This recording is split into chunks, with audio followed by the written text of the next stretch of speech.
വെഞ്ഞാറമൂട് കൂട്ടക്കൊലപാതക കേസിലെ പ്രതി അഫാൻ ജയിലിൽ വെച്ച് ജീവനൊടുക്കാൻ ശ്രമിച്ചു. ജയിലിലെ ശുചിമുറിയിലാണ് ഇയാൾ തൂങ്ങി മരിക്കാൻ ശ്രമിച്ചത്. തിരുവനന്തപുരം മെഡിക്കൽ കോളേജിൽ എത്തിച്ച പ്രതിയെ വെന്റിലേറ്ററിലേക്ക് മാറ്റുകയും ചെയ്തു. നില ഗുരുതരമായി തുടരുകയാണ്. അഫാന്റെ തലച്ചോറിലേക്കുള്ള ഓക്സിജന്റെ പ്രവാഹം നിലച്ചതായി ഡോക്ടർമാർ അറിയിച്ചിട്ടുണ്ട്. ഇന്ന് രാവിലെ 11 മണിക്ക് ശേഷമാണ് ഈ സംഭവം ഉണ്ടായത്. പൂജപ്പുര സെൻട്രൽ ജയിലിൽ വിചാരണ തടവിൽ കഴിയുന്ന അഫാൻ സഹതടവുകാരൻ പുറത്തുപോയ അവസരത്തിലാണ് ശുചിമുറിയിൽ തൂങ്ങി മരിക്കാൻ ശ്രമിച്ചത്. തിരുവനന്തപുരം പൂജപ്പുര സെൻട്രൽ ജയിലിൽ UT ബ്ലോക്കിലാണ് അഫാൻ ഉള്ളത്. രാവിലെ 11 മണിയോടെ ശുചിമുറിയിൽ പോകണമെന്ന് അഫാൻ ജയിൽ അധികൃതരോട് ആവശ്യപ്പെട്ടിരുന്നു. തുടർന്ന് ജയിൽ വാർഡൻ അഫാനെ ശുചിമുറിയിൽ എത്തിക്കുകയും ചെയ്തു. അതിനിടെയാണ് അഫാൻ ഉടുത്തിരുന്ന മുണ്ട് ഉപയോഗിച്ച് തൂങ്ങി മരിക്കാനുള്ള ശ്രമം നടത്തിയത്. എന്നാൽ ഇത് വാർഡന്റെ ശ്രദ്ധയിൽപ്പെടുകയും ഉടൻ തന്നെ ജയിൽ അധികൃതരെ വിവരം അറിയിക്കുകയും ചെയ്തു. 11:25 അഫാനെ തിരുവനന്തപുരം മെഡിക്കൽ കോളേജ് ആശുപത്രിയിൽ പ്രവേശിപ്പിക്കുകയായിരുന്നു. പിതൃമാതാവ് സൽമ ബീവിയെ കൊലപ്പെടുത്തിയ കേസിൽ അഫാനെതിരെ അന്വേഷണ സംഘം കഴിഞ്ഞ ദിവസമാണ് കുറ്റപത്രം സമർപ്പിച്ചത്. സഹോദരനായ അഫ്സാൻ, SN പുരം ചുള്ളാളം സ്വദേശികളായ പിതാവിന്റെ സഹോദരൻ ലത്തീഫ്, അദ്ദേഹത്തിന്റെ ഭാര്യ ഷാഹിദ, പിതാവിന്റെ അമ്മ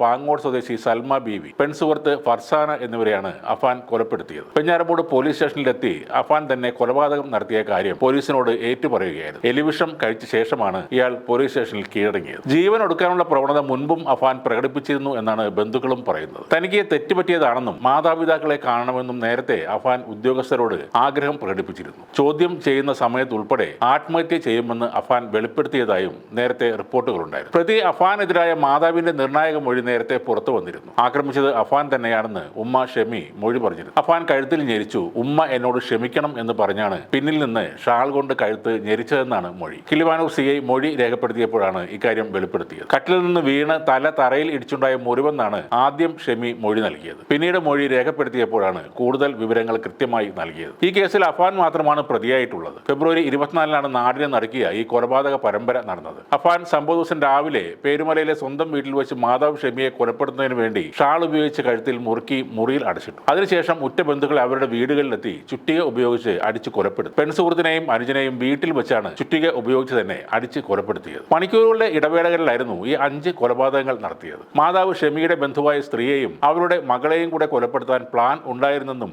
ചോദ്യം ചെയ്യലിൽ അഫാൻ പറഞ്ഞിരുന്നു. അവരോടും 5 ലക്ഷം രൂപ ചോദിച്ചെങ്കിലും നൽകിയില്ല എന്നതായിരുന്നു ആ വൈരാഗ്യത്തിന് കാരണം. എന്നാൽ അവസാന നിമിഷം ഇതിൽ നിന്നും ഇയാൾ പിന്മാറുകയായിരുന്നു. തനിക്ക് വളരെ അടുപ്പമുണ്ടായിരുന്ന അനുജൻ അഫ്സാനെ കൊല ചെയ്തതോടെ മനോധൈര്യം ചോർന്ന് അഫാൻ ആകെ തളർന്നുപോയി. അതോടെ പോലീസ് സ്റ്റേഷനിലെത്തി കീഴടങ്ങുകയും ചെയ്തു. അഫാന്റെ കാര്യത്തിൽ ഒരു ആത്മഹത്യാ ശ്രമം ഉണ്ടാകുമെന്ന് പലരും നേരത്തെ പറഞ്ഞിരുന്നതാണ്. ബന്ധുക്കളെയും പെൺസുഹൃത്തിനെയും കൊന്നൊടുക്കിയ അയാൾ തന്റെ പ്രിയപ്പെട്ട അനിയനെ കൊന്നതോടെ ആകെ തകർന്നതുമാണ്. ആ ഓർമ്മകൾ അയാളെ വേട്ടയാടുമ്പോൾ ഇനിയും കിട്ടുന്ന അവസരങ്ങളിലെല്ലാം അയാൾ ജീവനൊടുക്കാൻ ശ്രമം നടത്തുമെന്നതിൽ യാതൊരു സംശയവും വേണ്ട.